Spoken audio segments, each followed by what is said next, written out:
The department says the tourism sector has not returned to the pre-COVID-19 pandemic revenue levels. This puts a big dent in the revenue that countries in the sub-Saharan Africa have available for biodiversity. However, authorities are calling for more sustainable funding models other than loans.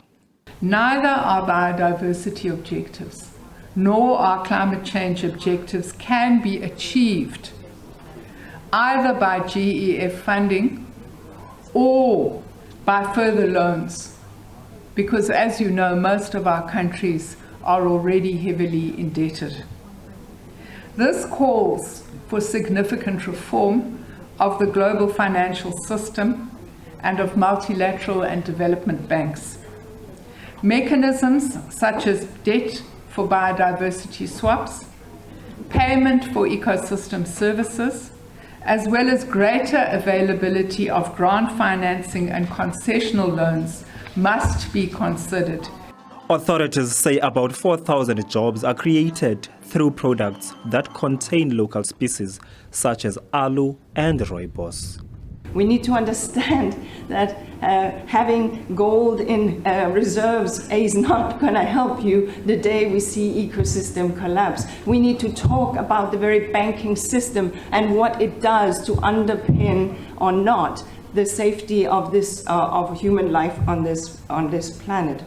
And that means that public finance, of course, is important. Today, 86% of public finance is going into biodiversity, but we need to see much more from the private sector. The United Nations says public financing is a catalyst for growth in the industry.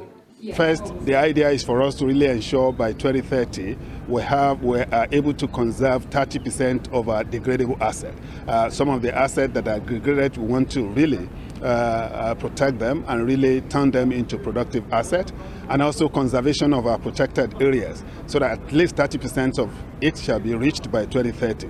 And we're also saying by 2030 we should be targeting having $30 billion annually so that we use it to really turn our biodiversity asset into opportunities that we can use to grow the economy, generate decent jobs, and also use it to drive the economic activities in a way that will help the country to move at a faster growth. The department says it has adopted a white paper that will look into conservation, sustainable use, equity, and transformation. Thule Joga, SABC News, Cape Town.